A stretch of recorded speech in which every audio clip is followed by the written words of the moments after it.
வறுவல் தான். நீ நல்லா ஃப்ரை பண்ணிருமே. நாட்டுக்கோழி சுக்கா மாதிரி பண்ணிருங்க.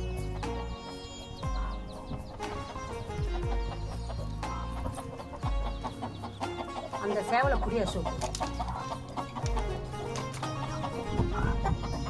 பாவம். அந்த பொன்கோழி 7 கோழி கொஞ்சம் பொரிச்சிருந்தது அழகா.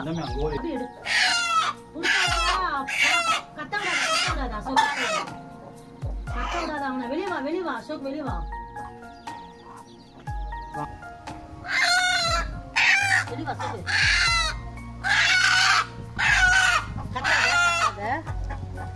அப்பா பாவம்னு விட்டோங்க. ஆனா அந்த 7 கோழி வச்சிருந்தது. 7ல 2 கோழி நீ கொண்டுட்ட கண்ணுலயே கொத்தி கொத்தி.